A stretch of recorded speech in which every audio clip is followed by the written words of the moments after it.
أعوذ بالله من الشيطان الرجيم. بسم الله الرحمن الرحيم. ألف لام ميم. ذلك الكتاب لا ريب فيه هدى للمتقين الذين يؤمنون بالغيب ويقيمون الصلاة ومما رزقناهم ينفقون والذين يؤمنون بما أنزل إليك وما أنزل من قبلك وبالآخرة هم يوقنون أولئك على هدى من ربهم وأولئك هم المفلحون. إن الذين كفروا سواء عليهم أأنذرتهم أم لم تنذرهم لا يؤمنون. ختم الله على قلوبهم وعلى سمعهم وعلى أبصارهم غشاوة ولهم عذاب عظيم. ومن الناس من يقول آمنا بالله وباليوم الآخر وما هم بمؤمنين يخادعون الله والذين آمنوا وما يخدعون إلا أنفسهم وما يشعرون. في قلوبهم مرض فزادهم الله مرضا ولهم عذاب أليم بما كانوا يكذبون. وإذا قيل لهم لا تفسدوا في الأرض قالوا إنما نحن مصلحون ألا إنهم هم المفسدون ولكن لا يشعرون. وإذا قيل لهم آمنوا كما آمن الناس قالوا أنؤمن كما آمن السفهاء ألا إنهم هم السفهاء ولكن لا يعلمون. وإذا لقوا الذين آمنوا قالوا آمنا وإذا خلوا إلى شياطينهم قالوا إنا معكم إنما نحن مستهزئون. الله يستهزئ بهم ويمدهم في طغيانهم يعمهون. أولئك الذين اشتروا الضلالة بالهدى فما ربحت تجارتهم وما كانوا مهتدين. مثلهم كمثل الذي استوقد نارا فلما أضاءت ما حوله ذهب الله بنورهم وتركهم في ظلمات لا يبصرون. صم بكم عمي فهم لا يرجعون. أو كصيب من السماء فيه ظلمات ورعد وبرق يجعلون أصابعهم في آذانهم من الصواعق حذر الموت والله محيط بالكافرين. يكاد البرق يخطف أبصارهم كلما أضاء لهم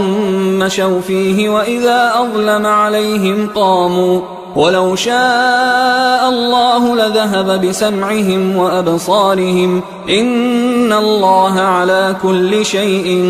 قدير. يا أيها الناس اعبدوا ربكم الذي خلقكم والذين من قبلكم لعلكم تتقون. الذي جعل لكم الأرض فراشا والسماء بناء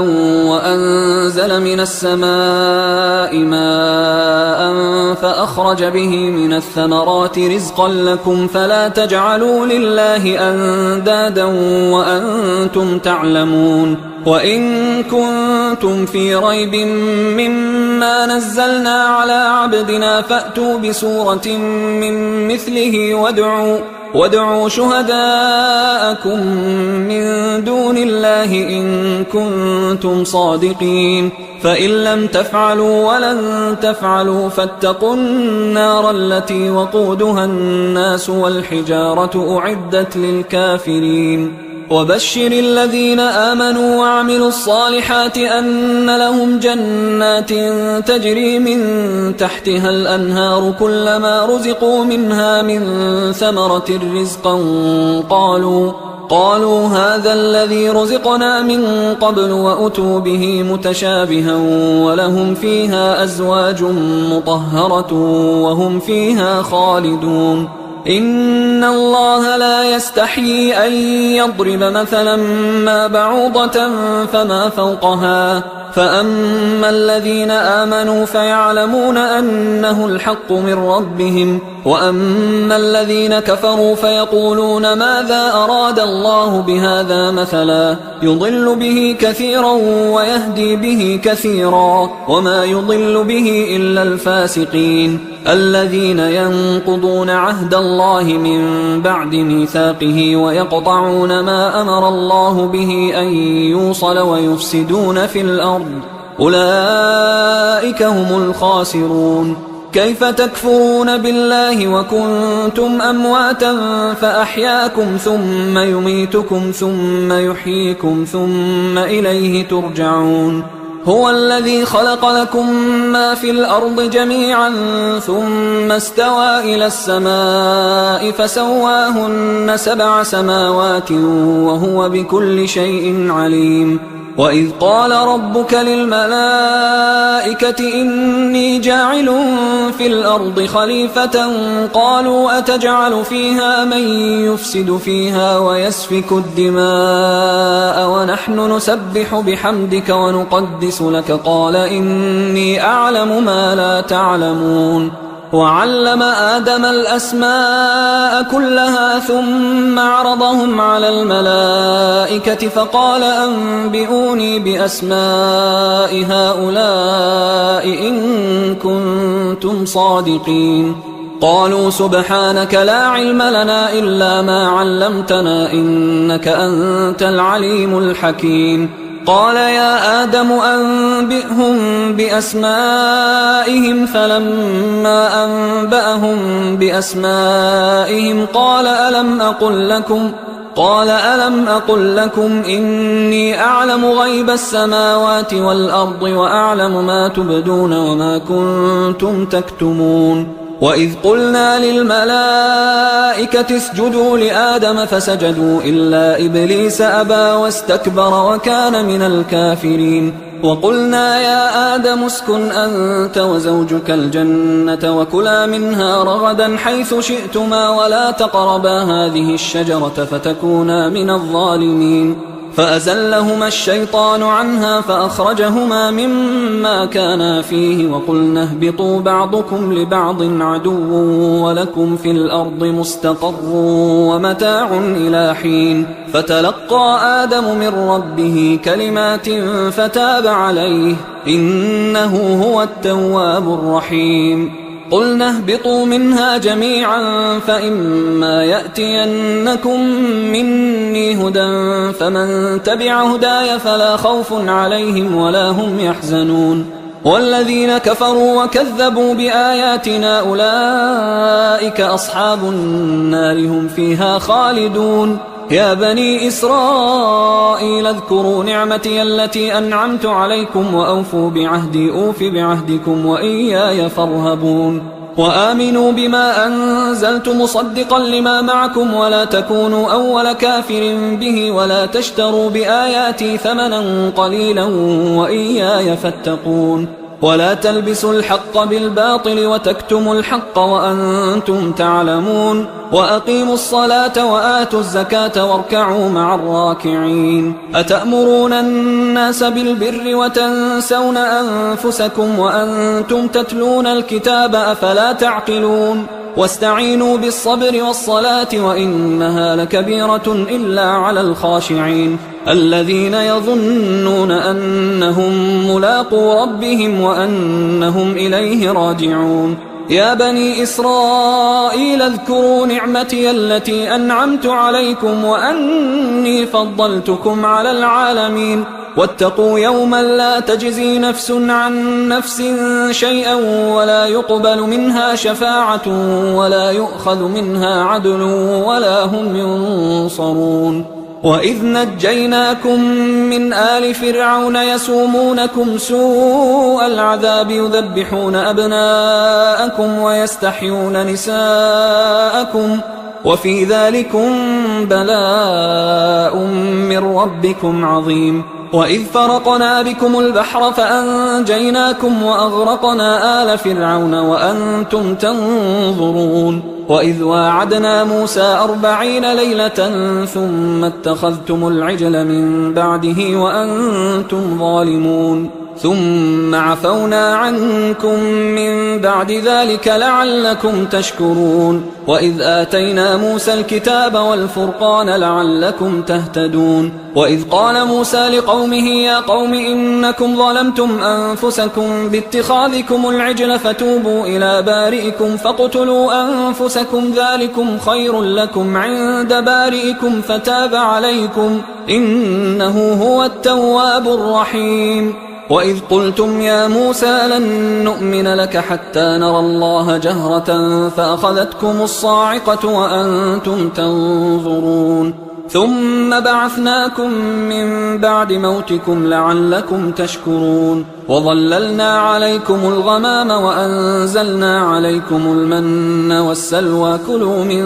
طيبات ما رزقناكم وما ظلمونا ولكن كانوا أنفسهم يظلمون وإذ قلنا ادخلوا هذه القرية فكلوا منها حيث شئتم رغدا وادخلوا الباب سجدا وقولوا حطة نغفر لكم خطاياكم وسنزيد المحسنين فبدل الذين ظلموا قولا غير الذي قيل لهم فأنزلنا على الذين ظلموا رجزا من السماء بما كانوا يفسقون وإذ استسقى موسى لقومه فقلنا اضرب بعصاك الحجر فانفجرت منه 12 عينا قد علم كل أناس مشربهم كلوا واشربوا من رزق الله ولا تعثوا في الأرض مفسدين وإذ قلتم يا موسى لن نصبر على طعام واحد فادع لنا ربك يخرج لنا مما تنبت الأرض من بقلها وقثائها وفومها وعدسها وبصلها قال أتستبدلون الذي هو أدنى بالذي هو خير اهبطوا مصرا فإن لكم ما سألتم وضربت عليهم الذلة والمسكنة وباءوا بغضب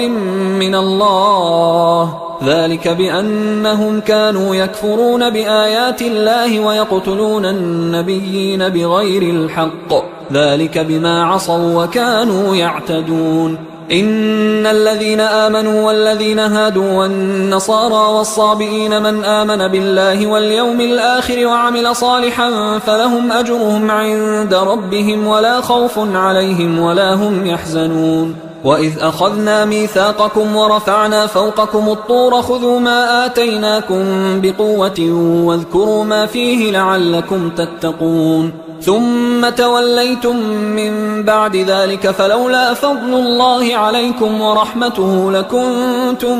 من الخاسرين ولقد علمتم الذين اعتدوا منكم في السبت فقلنا لهم كونوا قردة خاسئين فجعلناها نكالا لما بين يديها وما خلفها وموعظة للمتقين وإذ قال موسى لقومه إن الله يأمركم أن تذبحوا بقرة قالوا أتتخذنا هزوا قال أعوذ بالله أن أكون من الجاهلين قالوا ادع لنا ربك يبين لنا ما هي قال إنه يقول إنها بقرة لا فارض ولا بكر عوان بين ذلك فافعلوا ما تؤمرون قالوا ادع لنا ربك يبين لنا ما لونها قال إنه يقول إنها بقرة صفراء فاقع لونها تسر الناظرين قالوا ادع لنا ربك يبين لنا ما هي إن البقرة شابه علينا وإنا إن شاء الله لمهتدون قال إنه يقول إنها بقرة لا ذلول تثير الأرض ولا تسقي الحرث مسلمة لا شية فيها قالوا الآن جئت بالحق فذبحوها وما كادوا يفعلون وإذ قتلتم نفسا فادارأتم فيها والله مخرج ما كنتم تكتمون فقلنا اضربوه ببعضها كذلك يحيي الله الموتى ويريكم آياته لعلكم تعقلون ثم قست قلوبكم من بعد ذلك فهي كالحجارة أو أشد قسوة وإن من الحجارة لما يتفجر منه الأنهار وإن منها لما يشقق فيخرج منه الماء وإن منها لما يهبط من خشية الله وما الله بغافل عما تعملون أفتطمعون أن يؤمنوا لكم وقد كان فريق منهم يسمعون كلام الله ثم يحرفونه من بعد ما عقلوه وهم يعلمون وإذا لقوا الذين آمنوا قالوا آمنا وإذا خلا بعضهم إلى بعض قالوا أتحدثونهم بما فتح الله عليكم ليحاجوكم به عند ربكم أفلا تعقلون أولا يعلمون أن الله يعلم ما يسرون وما يعلنون ومنهم أميون لا يعلمون الكتاب إلا أماني وإنهم إلا يظنون فويل للذين يكتبون الكتاب بأيديهم ثم يقولون هذا من عند الله ليشتروا به ثمنا قليلا فويل لهم مما كتبت أيديهم وويل لهم مما يكسبون وقالوا لن تمسنا النار إلا أياما معدودة قل أتخذتم عند الله عهدا فلن يخلف الله عهده أم تقولون على الله ما لا تعلمون بلى من كسب سيئة وأحاطت به خطيئته فأولئك أصحاب النار هم فيها خالدون والذين آمنوا وعملوا الصالحات أولئك أصحاب الجنة هم فيها خالدون وإذ أخذنا ميثاق بني إسرائيل لا تعبدون إلا الله وبالوالدين إحسانا وذي القربى واليتامى والمساكين وقولوا للناس حسنا وأقيموا الصلاة وآتوا الزكاة ثم توليتم إلا قليلا منكم وأنتم معرضون وإذ أخذنا ميثاقكم لا تسفكون دماءكم ولا تخرجون أنفسكم من دياركم ثم أقررتم وأنتم تشهدون ثم أنتم هؤلاء تقتلون أنفسكم وتخرجون فريقا منكم من ديارهم تظاهرون عليهم بالإثم والعدوان وإن يأتوكم أسارى تفادوهم وهو محرم عليكم إخراجهم أفتؤمنون ببعض الكتاب وتكفرون ببعض فما جزاء من يفعل ذلك منكم إلا خزي في الحياة الدنيا ويوم القيامة يردون إلى أشد العذاب وما الله بغافل عما تعملون أولئك الذين اشتروا الحياة الدنيا بالآخرة فلا يخفف عنهم العذاب ولا هم ينصرون ولقد آتينا موسى الكتاب وقفينا من بعده بالرسل وآتينا عيسى ابن مريم البينات وأيدناه بروح القدس أفكلما جاءكم رسول بما لا تهوى أنفسكم استكبرتم ففريقا كذبتم وفريقا تقتلون وقالوا قلوبنا غلف بل لعنهم الله بكفرهم فقليلا ما يؤمنون ولما جاءهم كتاب من عند الله مصدق لما معهم وكانوا من قبل يستفتحون على الذين كفروا فلما جاءهم ما عرفوا كفروا به فلعنة الله على الكافرين بئس ما اشتروا به أنفسهم أن يكفروا بما أنزل الله بغيا أن ينزل الله من فضله على من يشاء من عباده فباءوا بغضب على غضب وللكافرين عذاب مهين وإذا قيل لهم آمنوا بما أنزل الله قالوا نؤمن بما أنزل علينا ويكفرون بما وراءه وهو الحق مصدقا لما معهم قل فلم تقتلون أنبياء الله من قبل إن كنتم مؤمنين ولقد جاءكم موسى بالبينات ثم اتخذتم العجل من بعده وأنتم ظالمون وإذ أخذنا ميثاقكم ورفعنا فوقكم الطور خذوا ما آتيناكم بقوة واسمعوا قالوا سمعنا وعصينا وأشربوا في قلوبهم العجل بكفرهم قل بئس ما يأمركم به إيمانكم إن كنتم مؤمنين قل إن كانت لكم الدار الآخرة عند الله خالصة من دون الناس فتمنوا الموت إن كنتم صادقين ولن يتمنوه أبدا بما قدمت أيديهم والله عليم بالظالمين ولتجدنهم أحرص الناس على حياة ومن الذين أشركوا يود أحدهم لو يعمر 1000 سنة وما هو بمزحزحه من العذاب أن يعمر والله بصير بما يعملون قل من كان عدوا لجبريل فإنه نزله على قلبك بإذن الله مصدقا لما بين يديه وهدى وبشرى للمؤمنين من كان عدوا لله وملائكته ورسله وجبريل وميكال فإن الله عدو للكافرين ولقد أنزلنا إليك آيات بينات وما يكفر بها إلا الفاسقون أوكلما عاهدوا عهدا نبذه فريق منهم بل أكثرهم لا يؤمنون ولما جاءهم رسول من عند الله مصدق لما معهم نبذ فريق من الذين أوتوا الكتاب كتاب الله وراء ظهورهم كأنهم لا يعلمون واتبعوا ما تتلو الشياطين على ملك سليمان وما كفر سليمان ولكن الشياطين كفروا يعلمون الناس السحر وما أنزل على الملكين ببابل هاروت وماروت وما يعلمان من أحد حتى يقولا إنما نحن فتنة فلا تكفر فيتعلمون منهما ما يفرقون به بين المرء وزوجه وما هم بضارين به من أحد إلا بإذن الله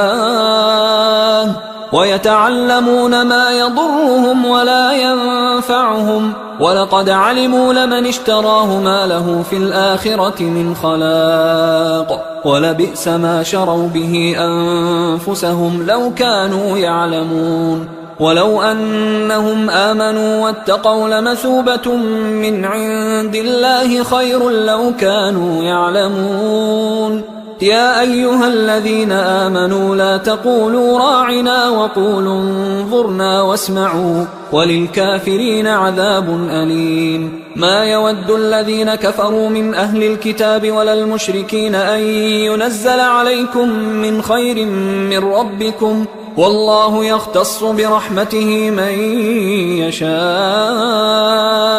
والله ذو الفضل العظيم ما ننسخ من آية أو ننسها نأت بخير منها أو مثلها ألم تعلم أن الله على كل شيء قدير ألم تعلم أن الله له ملك السماوات والأرض وما لكم من دون الله من ولي ولا نصير أم تريدون أن تسألوا رسولكم كما سئل موسى من قبل ومن يتبدل الكفر بالإيمان فقد ضل سواء السبيل ود كثير من أهل الكتاب لو يردونكم من بعد إيمانكم كفارا حسدا من عند أنفسهم من بعد ما تبين لهم الحق فاعفوا واصفحوا حتى يأتي الله بأمره إن الله على كل شيء قدير وأقيموا الصلاة وآتوا الزكاة وما تقدموا لأنفسكم من خير تجدوه عند الله إن الله بما تعملون بصير وقالوا لن يدخل الجنة إلا من كان هودا أو نصارى تلك أمانيهم قل هاتوا برهانكم إن كنتم صادقين بلى من أسلم وجهه لله وهو محسن فله أجره عند ربه ولا خوف عليهم ولا هم يحزنون وقالت اليهود ليست النصارى على شيء وقالت النصارى ليست اليهود على شيء وهم يتلون الكتاب كذلك قال الذين لا يعلمون مثل قولهم فالله يحكم بينهم يوم القيامة فيما كانوا فيه يختلفون ومن أظلم ممن منع مساجد الله أن يذكر فيها اسمه وسعى في خرابها أولئك ما كان لهم أن يدخلوها إلا خائفين لهم في الدنيا خزي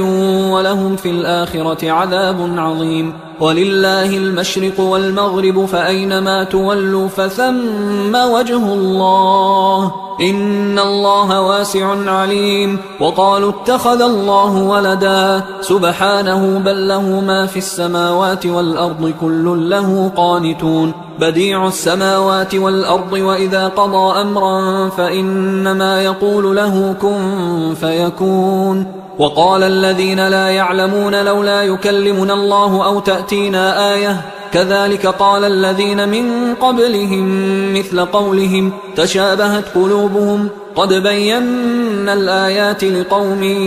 يوقنون إنا أرسلناك بالحق بشيرا ونذيرا ولا تسأل عن أصحاب الجحيم ولن ترضى عنك اليهود ولا النصارى حتى تتبع ملتهم قل إن هدى الله هو الهدى ولئن اتبعت أهواءهم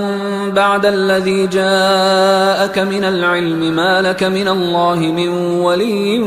ولا نصير الذين آتيناهم الكتاب يتلونه حق تلاوته أولئك يؤمنون به ومن يكفر به فأولئك هم الخاسرون يا بني إسرائيل اذكروا نعمتي التي أنعمت عليكم وأني فضلتكم على العالمين واتقوا يوما لا تجزي نفس عن نفس شيئا ولا يقبل منها عدل ولا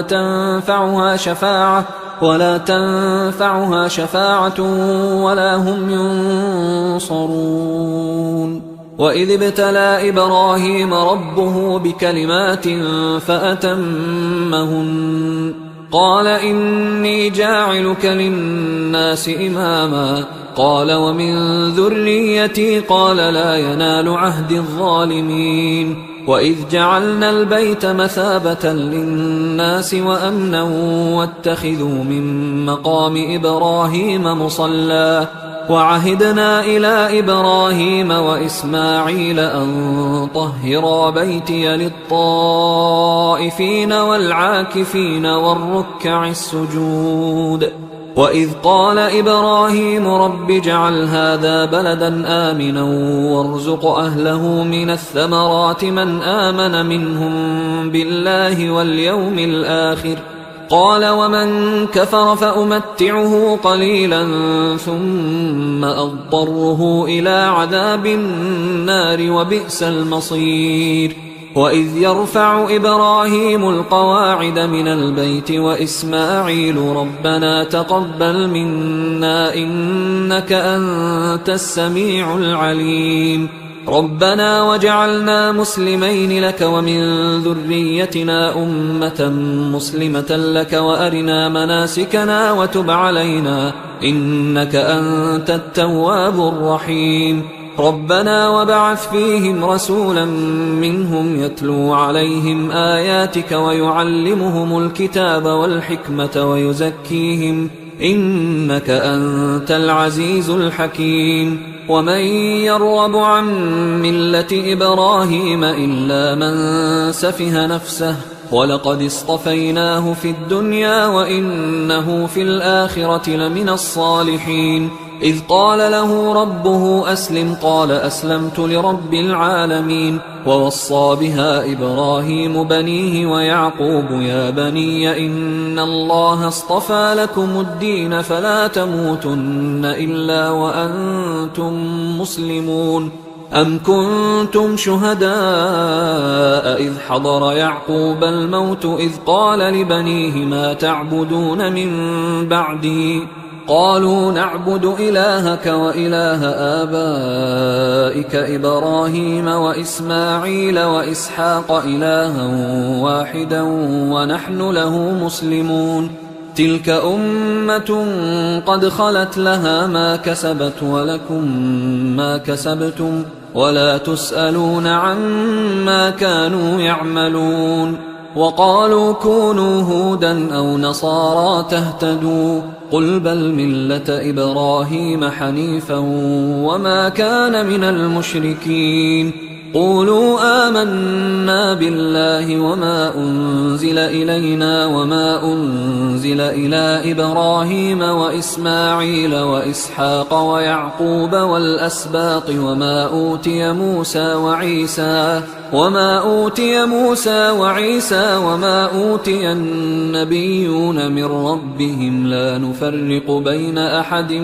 منهم ونحن له مسلمون. فإن آمنوا بمثل ما آمنتم به فقد اهتدوا وإن تولوا فإنما هم في شقاق فسيكفيكهم الله وهو السميع العليم. صبغة الله ومن أحسن من الله صبغة ونحن له عابدون. قل أتحاجوننا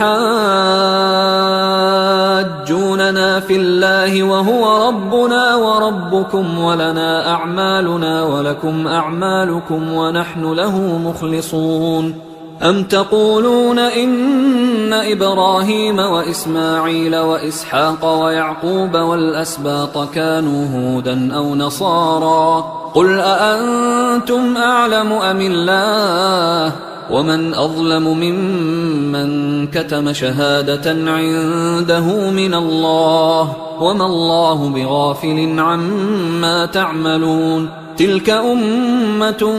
قد خلت لها ما كسبت ولكم ما كسبتم ولا تسألون عما كانوا يعملون. سيقول السفهاء من الناس ما ولاهم عن قبلتهم التي كانوا عليها قل لله المشرق والمغرب يهدي من يشاء إلى صراط مستقيم. وكذلك جعلناكم أمة وسطا لتكونوا شهداء على الناس ويكون الرسول عليكم شهيدا. وما جعلنا القبلة التي كنت عليها إلا لنعلم من يتبع الرسول ممن ينقلب على عقبيه وإن كانت لكبيرة إلا على الذين هدى الله وما كان الله ليضيع إيمانكم إن الله بالناس لرؤوف رحيم. قد نرى تقلب وجهك في السماء فلنولينك قبلة ترضاها فول وجهك شطر المسجد الحرام وحيث ما كنتم فولوا وجوهكم شطره وإن الذين أوتوا الكتاب ليعلمون أنه الحق من ربهم وما الله بغافل عما يعملون. ولئن أتيت الذين أوتوا الكتاب بكل آية ما تبعوا قبلتك وما أنت بتابع قبلتهم وما بعضهم بتابع قبلة بعض ولئن اتبعت أهواءهم من بعد ما جاءك من العلم إنك إذا لمن الظالمين. الذين آتيناهم الكتاب يعرفونه كما يعرفون أبناءهم وإن فريقا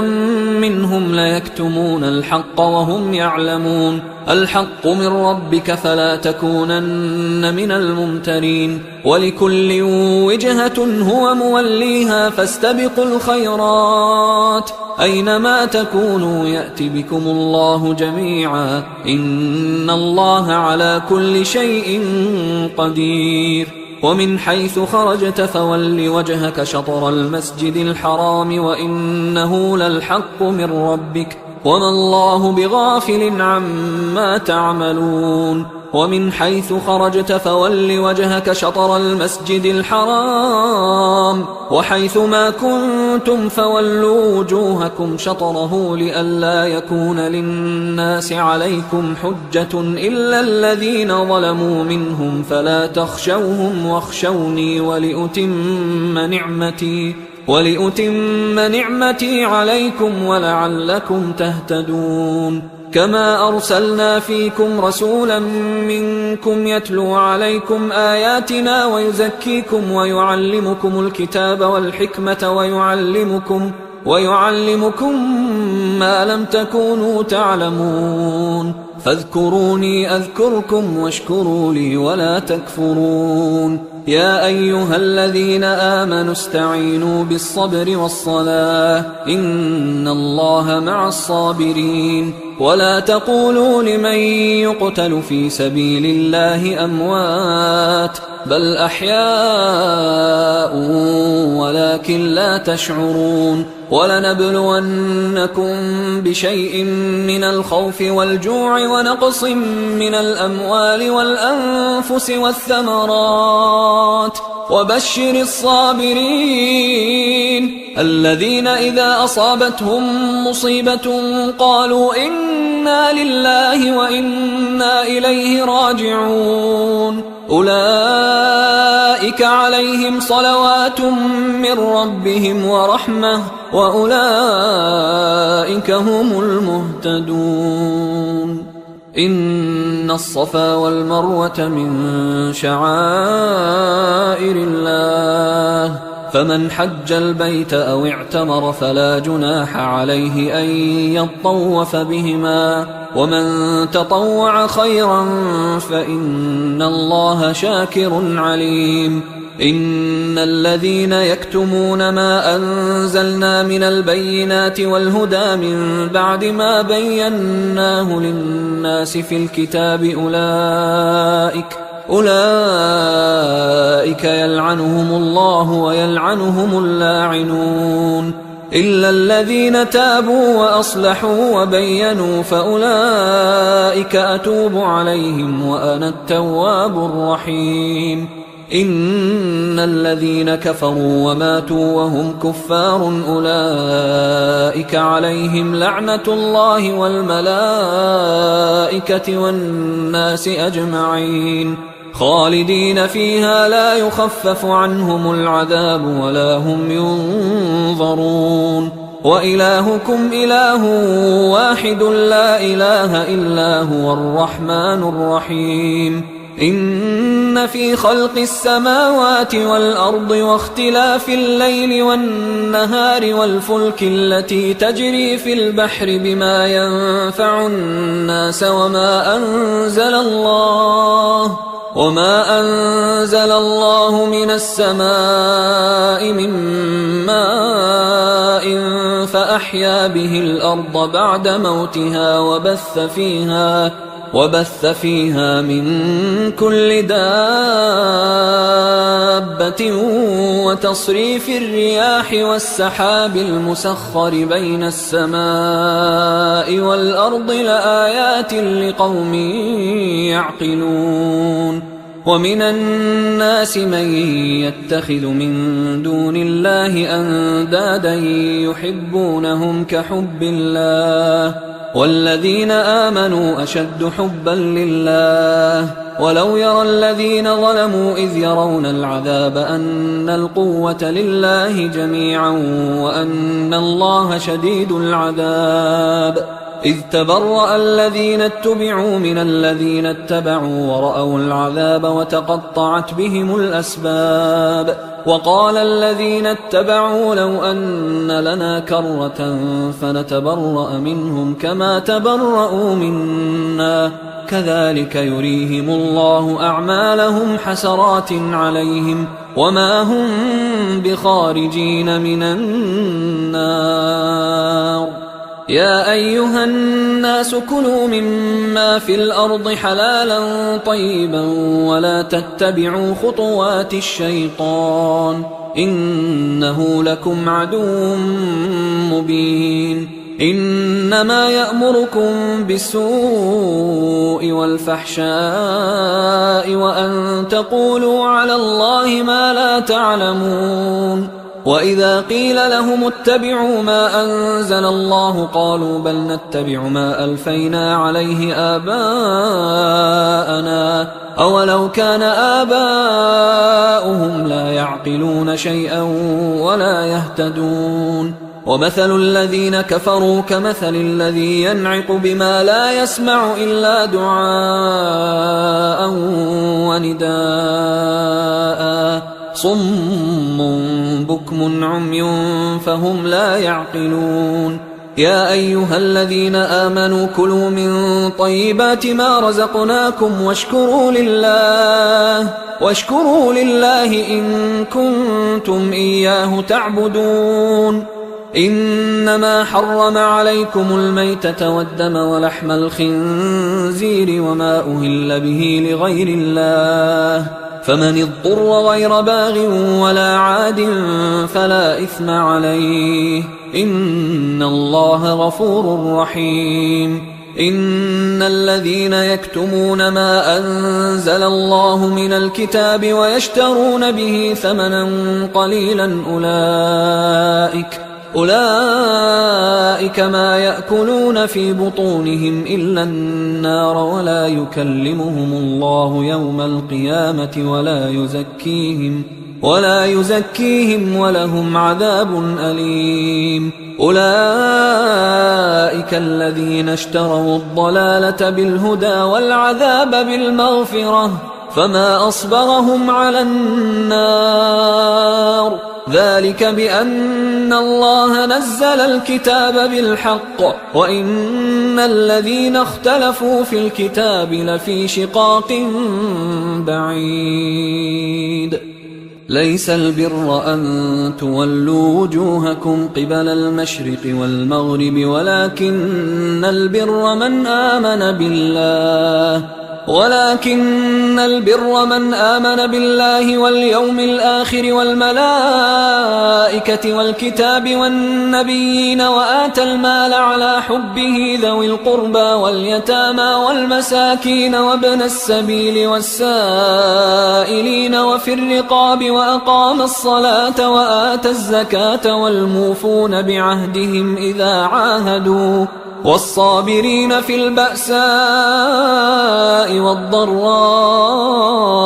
وحين البأس أولئك الذين صدقوا وأولئك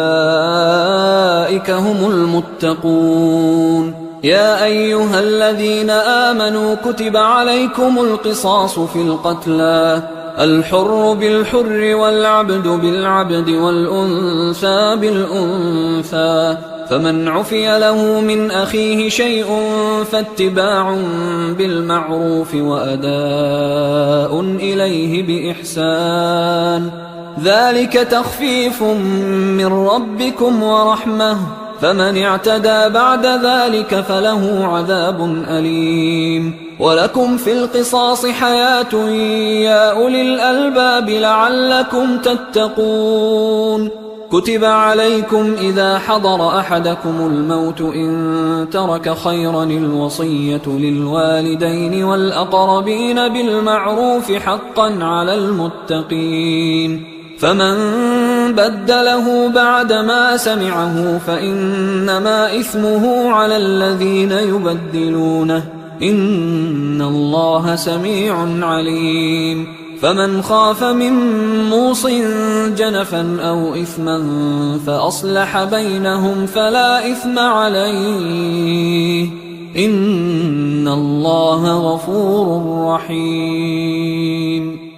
يا أيها الذين آمنوا كتب عليكم الصيام كما كتب على الذين من قبلكم لعلكم تتقون أياما معدودات، فمن كان منكم مريضا أو على سفر فعدة من أيام أخر، وعلى الذين يطيقونه فدية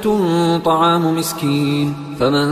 تطوع خيرا فهو خير له، وأن تصوموا خير لكم إن كنتم تعلمون. شهر رمضان الذي أنزل فيه القرآن هدى للناس وبينات من الهدى والفرقان، فمن شهد منكم الشهر فليصم، ومن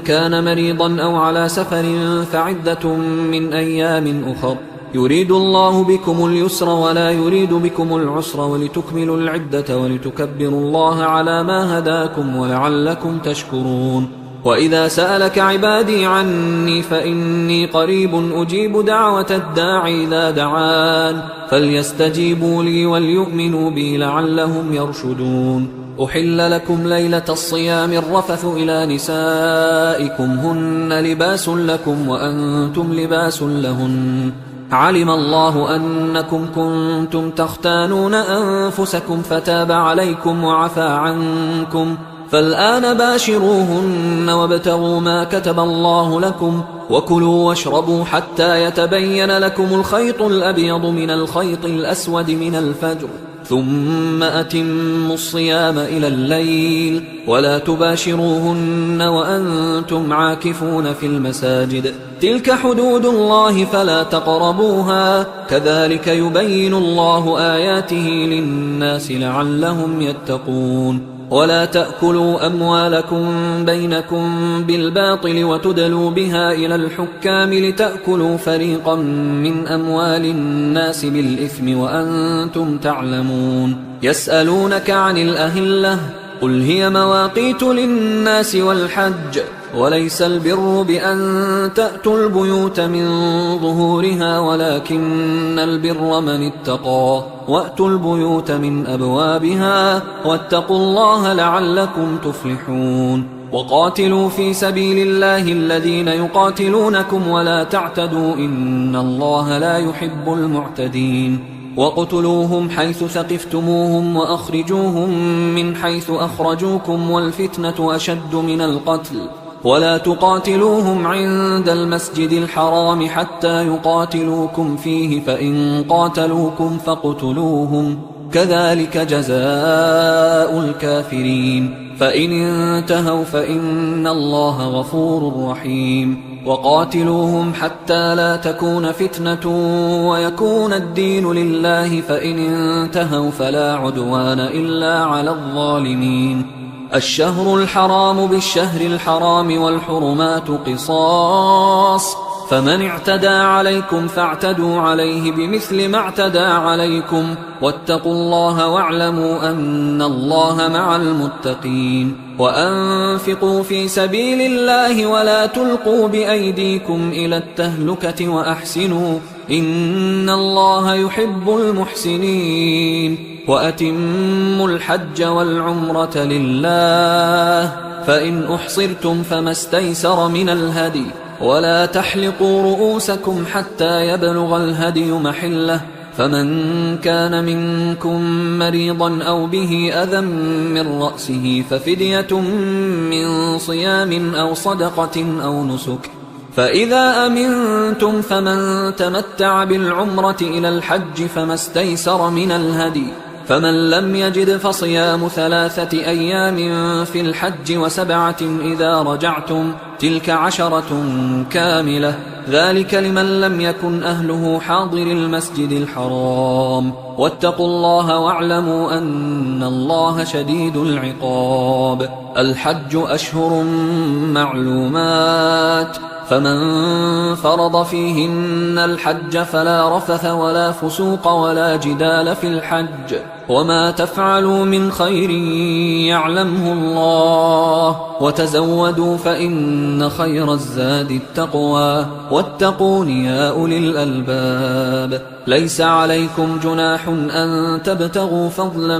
من ربكم فإذا أفضتم من عرفات فاذكروا الله عند المشعر الحرام واذكروه كما هداكم وإن كنتم من قبله لمن الضالين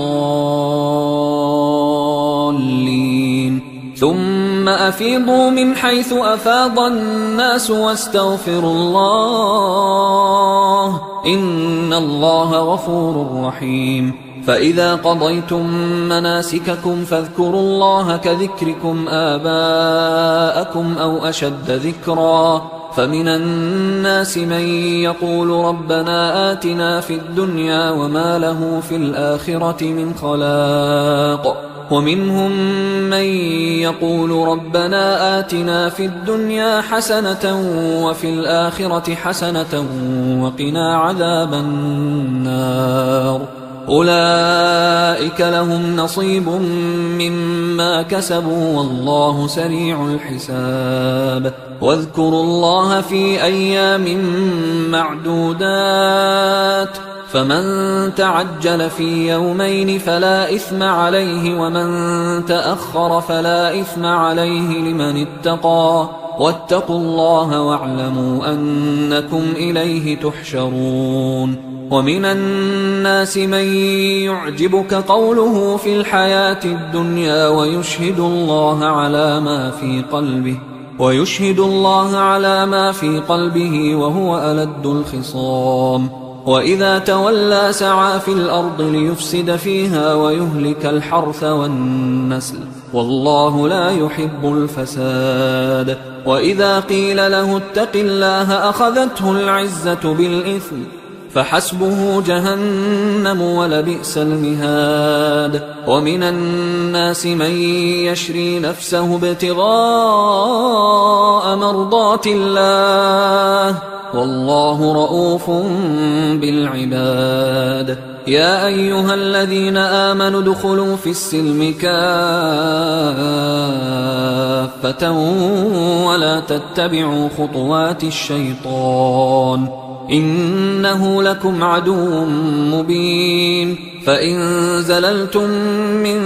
بعد ما جاءتكم البينات فاعلموا أن الله عزيز حكيم هل ينظرون إلا أن يأتيهم الله في ظلل من الغمام والملائكة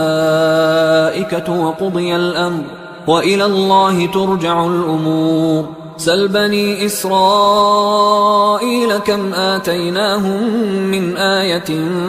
بينة ومن يبدل نعمة الله من بعد ما جاءته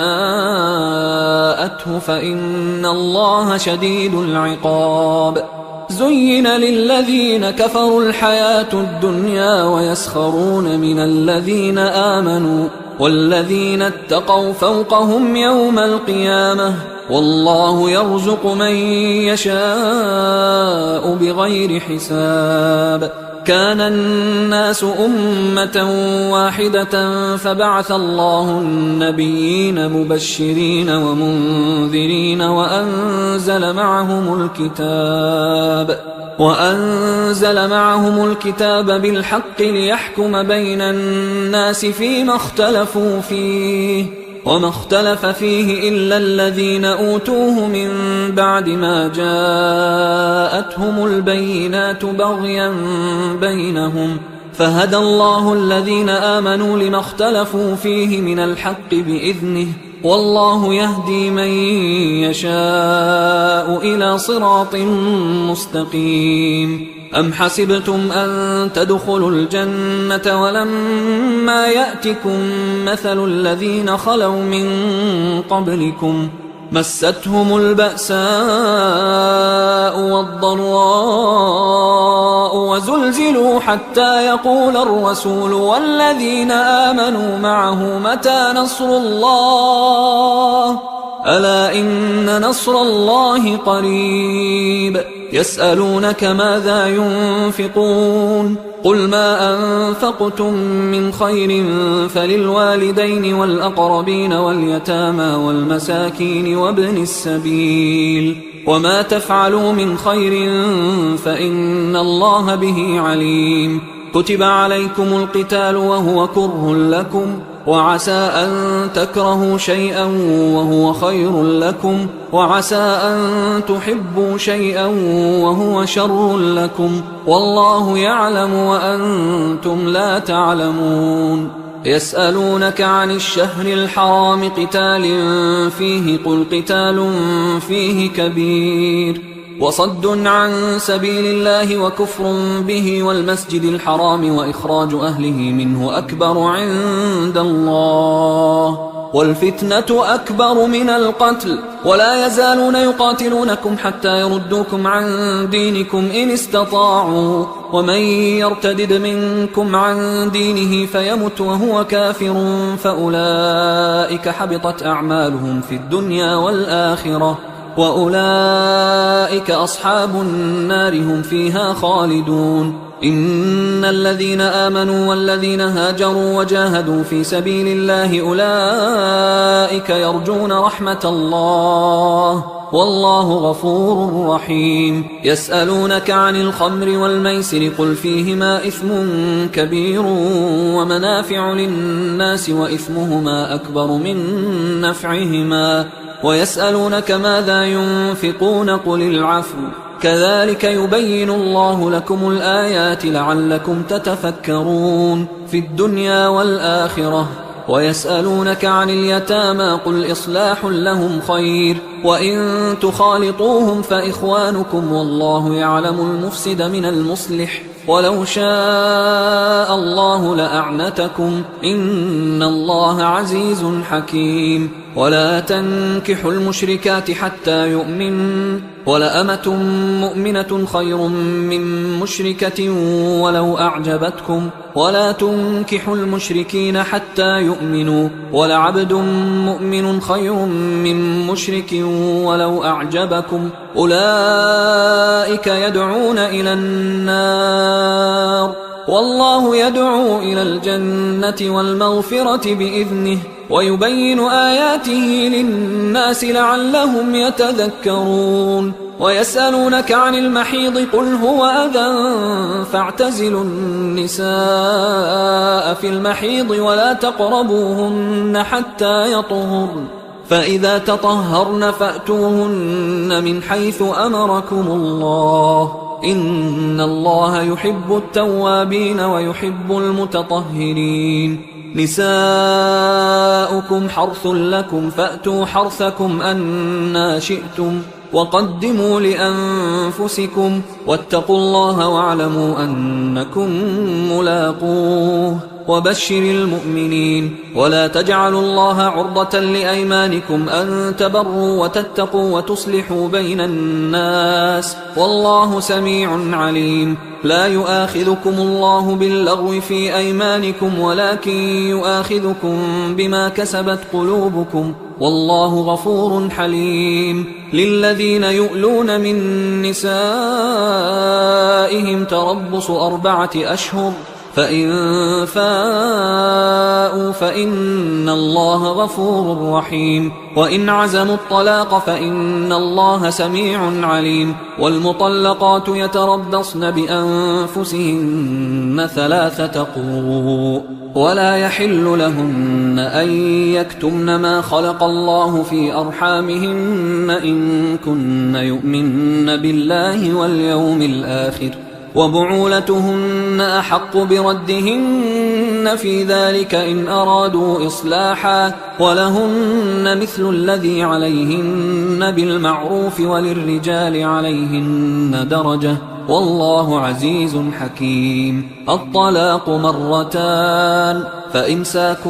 بمعروف أو تسريح بإحسان ولا يحل لكم أن تأخذوا مما آتيتموهن شيئا إلا أن يخافا ألا يقيما حدود الله فإن خفتم ألا يقيما حدود الله فلا جناح عليهما فيما افتدت به، تلك حدود الله فلا تعتدوها، ومن يتعد حدود الله فأولئك هم الظالمون. فإن طلقها فلا تحل له من بعد حتى تنكح زوجا غيره، فإن طلقها فلا جناح عليهما أن يتراجعا إن ظنا أن يقيما حدود الله، وتلك حدود الله يبينها لقوم يعلمون. وإذا طلقتم النساء فبلغن أجلهن فأمسكوهن بمعروف أو سرحوهن بمعروف، ولا تمسكوهن ضرارا لتعتدوا، ومن يفعل ذلك فقد ظلم نفسه. ولا تتخذوا آيات الله هزوا، واذكروا نعمة الله عليكم وما أنزل عليكم من الكتاب والحكمة يعظكم به، واتقوا الله واعلموا أن الله بكل شيء عليم. وإذا طلقتم النساء فبلغن أجلهن فلا تعضلوهن أن ينكحن أزواجهن إذا تراضوا بينهم بالمعروف، ذلك يوعظ به من كان منكم يؤمن بالله واليوم الآخر، ذلكم أزكى لكم وأطهر، والله يعلم وأنتم لا تعلمون. والوالدات يرضعن أولادهن حولين كاملين لمن أراد أن يتم الرضاعة، وعلى المولود له رزقهن وكسوتهن بالمعروف، لا تكلف نفس إلا وسعها، لا تضار والدة بولدها ولا مولود له بولده، وعلى الوارث مثل ذلك، فإن أرادا فصالا عن تراض منهما وتشاور فلا جناح عليهما. وإن أردتم أن تسترضعوا أولادكم فلا جناح عليكم إذا سلمتم ما آتيتم بالمعروف، واتقوا الله واعلموا أن الله بما تعملون بصير. والذين يتوفون منكم ويذرون أزواجا يتربصن بأنفسهن 4 أشهر و10، فإذا بلغن أجلهن فلا جناح عليكم فيما فعلن في أنفسهن بالمعروف، والله بما تعملون خبير. ولا جناح عليكم فيما عرضتم به من خطبة النساء أو أكننتم في أنفسكم، علم الله أنكم ستذكرونهن ولكن لا تواعدوهن سرا إلا أن تقولوا قولا معروفا، ولا تعزموا عقدة النكاح حتى يبلغ الكتاب أجله، واعلموا أن الله يعلم ما في أنفسكم فاحذروه، واعلموا أن الله غفور حليم. لا جناح عليكم إن طلقتم النساء ما لم تمسوهن أو تفرضوا لهن فريضة، ومتعوهن على الموسع قدره وعلى المقتر قدره متاعا بالمعروف حقا على المحسنين. وإن طلقتموهن من قبل أن تمسوهن وقد فرضتم لهن فريضة فنصف ما فرضتم إلا أن يعفون أو يعفو الذي بيده عقدة النكاح، وأن تعفوا أقرب للتقوى، ولا تنسوا الفضل بينكم، إن الله بما تعملون بصير. حافظوا على الصلوات والصلاة الوسطى وقوموا لله قانتين، فإن خفتم فرجالا أو ركبانا، فإذا أمنتم فاذكروا الله كما علمكم ما لم تكونوا تعلمون. والذين يتوفون منكم ويذرون أزواجا وصية لأزواجهم متاعا إلى الحول غير إخراج، فإن خرجن فلا جناح عليكم فيما فعلن في أنفسهن من معروف، والله عزيز حكيم. وللمطلقات متاع بالمعروف حقا على المتقين، كذلك يبين الله لكم آياته لعلكم تعقلون. ألم تر إلى الذين خرجوا من ديارهم وهم ألوف حذر الموت فقال لهم الله موتوا ثم أحياهم، إن الله لذو فضل على الناس ولكن أكثر الناس لا يشكرون وقاتلوا في سبيل الله واعلموا أن الله سميع عليم من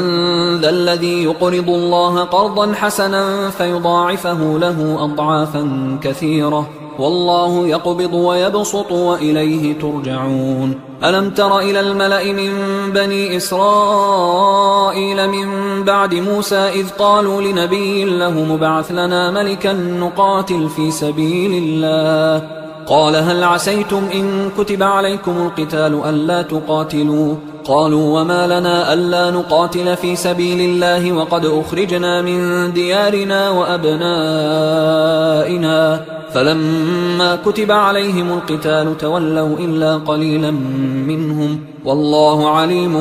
بالظالمين وقال لهم نبيهم إن الله قد بعث لكم طالوت ملكا قالوا أنى يكون له الملك علينا ونحن أحق بالملك منه ولم يؤت سعة من المال قال إن الله اصطفاه عليكم وزاده بسطة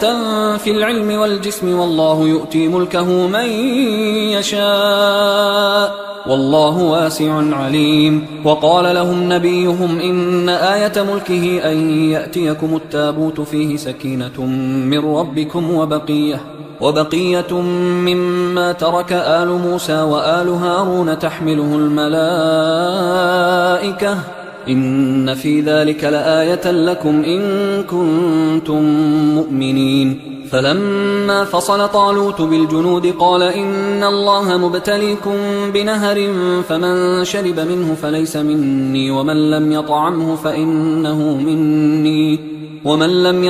فإنه مني إلا من اغترف غرفة بيده فشربوا منه إلا قليلا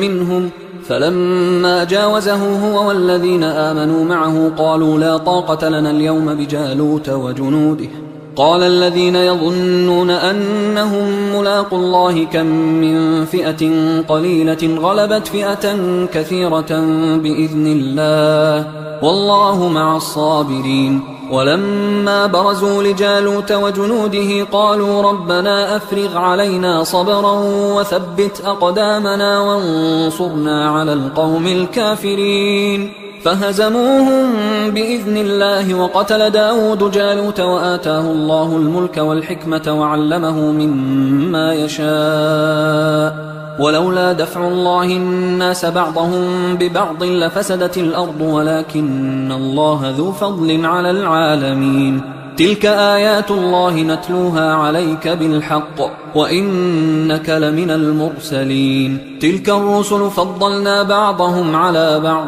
منهم من كلم الله ورفع بعضهم درجات وآتينا عيسى ابن مريم البينات وأيدناه بروح القدس ولو شاء الله ما اقتتل الذين من بعدهم من بعد ما جاءتهم البينات ولكن اختلفوا فمنهم من آمن ومنهم من كفر ولو شاء الله ما اقتتلوا ولكن الله يفعل ما يريد يا أيها الذين آمنوا أنفقوا مما رزقناكم من قبل أن يأتي يوم لا بيع فيه ولا خلة ولا شفاعة والكافرون هم الظالمون الله لا إله إلا هو الحي القيوم لا تأخذه سنة ولا نوم له ما في السماوات وما في الأرض من ذا الذي يشفع عنده إلا بإذنه يعلم ما بين أيديهم وما خلفهم ولا يحيطون بشيء من علمه إلا بما شاء وسع كرسيه السماوات والأرض ولا يؤوده حفظهما وهو العلي العظيم لا إكراه في الدين قد تبين الرشد من الغي فمن يكفر بالطاغوت ويؤمن بالله فقد استمسك بالعروة الوثقى لا انفصام لها والله سميع عليم الله ولي الذين آمنوا يخرجهم من الظلمات إلى النور والذين كفروا أولياؤهم الطاغوت يخرجونهم من النور إلى الظلمات أولئك أصحاب النار هم فيها خالدون. ألم تر إلى الذي حاج إبراهيم في ربه أن آتاه الله الملك إذ قال إبراهيم ربي الذي يحيي ويميت قال أنا أحيي وأميت. قال إبراهيم فإن الله يأتي بالشمس من المشرق فأت بها من المغرب فبهت الذي كفر والله لا يهدي القوم الظالمين. أو كالذي مر على قرية وهي خاوية على عروشها قال أنى يحيي هذه الله بعد موتها فأماته الله 100 عام ثم بعثه قال كم لبثت؟ قال لبثت يوما أو بعض يوم. قال بل لبثت 100 عام فانظر إلى طعامك وشرابك لم يتسنه وانظر إلى حمارك ولنجعلك آية للناس وانظر إلى العظام كيف ننشزها ثم نكسوها لحما فلما تبين له قال أعلم أن الله على كل شيء قدير. وإذ قال إبراهيم رب أرني كيف تحيي الموتى قال أولم تؤمن قال بلى ولكن ليطمئن قلبي قال فخذ 4 من الطير فصرهن إليك ثم اجعل على كل جبل منهن جزءا ثم ادعهن يأتينك سعيا واعلم أن الله عزيز حكيم. مثل الذين ينفقون أموالهم في سبيل الله كمثل حبة أنبتت 7 سنابل في كل سنبلة 100 حبة والله يضاعف لمن يشاء والله واسع عليم. الذين ينفقون أموالهم في سبيل الله ثم لا يتبعون ما أنفقوا منا ولا أذى لهم أجرهم عند ربهم ولا خوف عليهم ولا هم يحزنون. قول معروف ومغفرة خير من صدقة يتبعها أذى والله غني حليم. يا أيها الذين آمنوا لا تبطلوا صدقاتكم بالمن والأذى كالذي ينفق ماله رئاء الناس ولا يؤمن بالله واليوم الآخر فمثله كمثل صفوان عليه تراب فأصابه وابل فتركه صلدا لا يقدرون على شيء مما كسبوا والله لا يهدي القوم الكافرين. ومثل الذين ينفقون أموالهم ابتغاء مرضات الله وتثبيتا من أنفسهم كمثل جنة بربوة أصابها وابل فآتت أكلها ضعفين فإن لم يصبها وابل فطل والله بما تعملون بصير. أيود أحدكم أن تكون له جنة من نخيل وأعناب تجري من تحتها الأنهار له فيها من كل الثمرات وأصابه الكبر وله ذرية ضعفاء فأصابها إعصار فيه نار فاحترقت كذلك يبين الله لكم الآيات لعلكم تتفكرون. يا أيها الذين آمنوا أنفقوا من طيبات ما كسبتم ومما أخرجنا لكم من الأرض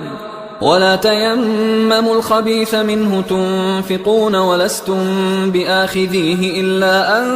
تغمضوا فيه واعلموا أن الله غني حميد. الشيطان يعدكم الفقر ويأمركم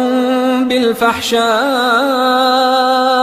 والله يعدكم مغفرة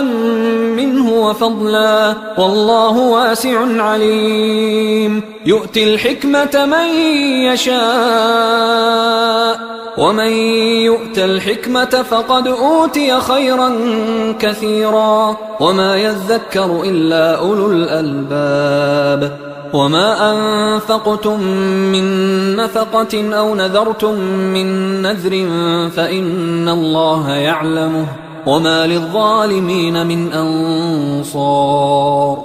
إن تبدوا الصدقات فنعما هي وإن تخفوها وتؤتوها الفقراء فهو خير لكم ويكفر عنكم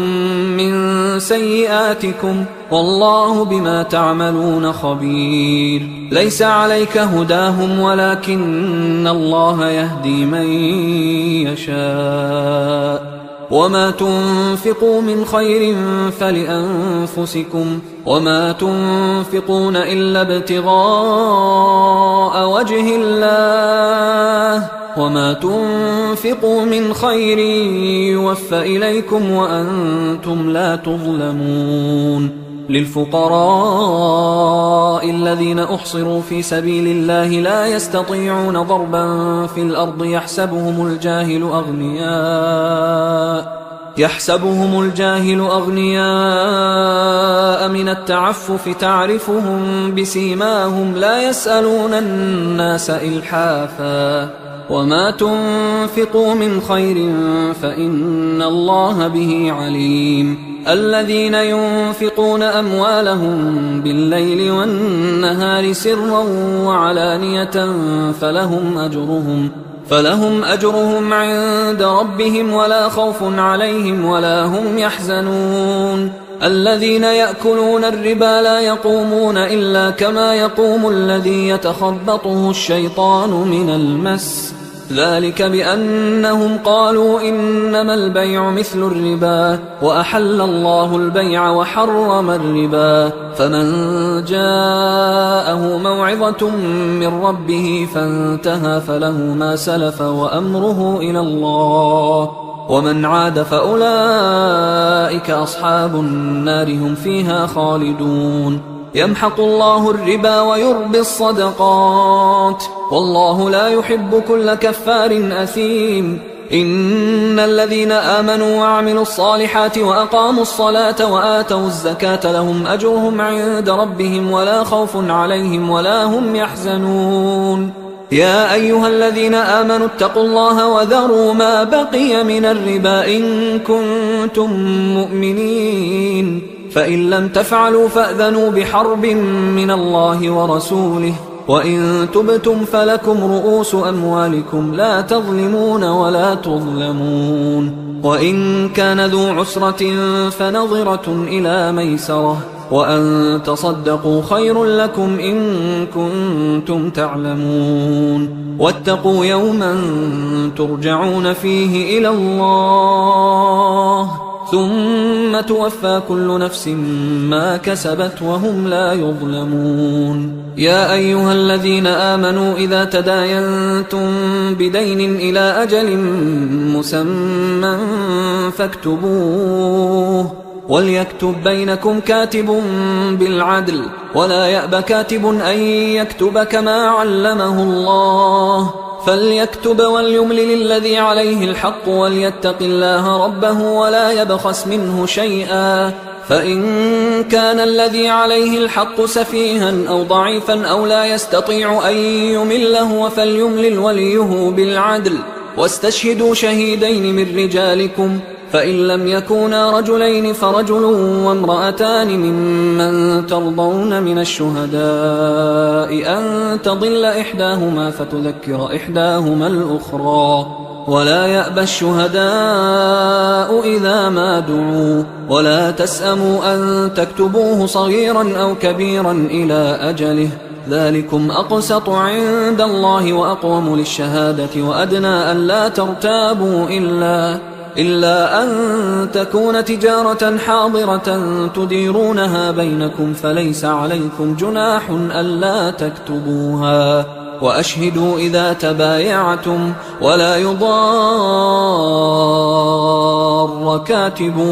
ولا شهيد وإن تفعلوا فإنه فسوق بكم واتقوا الله ويعلمكم الله والله بكل شيء عليم. وإن كنتم على سفر ولم تجدوا كاتبا فرهان مقبوضة، فإن أمن بعضكم بعضا فليؤدي الذي اؤتمن أمانته وليتق الله ربه ولا تكتموا الشهادة، ومن يكتمها فإنه آثم قلبه والله بما تعملون عليم. لله ما في السماوات وما في الأرض، وإن تبدوا ما في أنفسكم أو تخفوه يحاسبكم به الله فيغفر لمن يشاء ويعذب من يشاء والله على كل شيء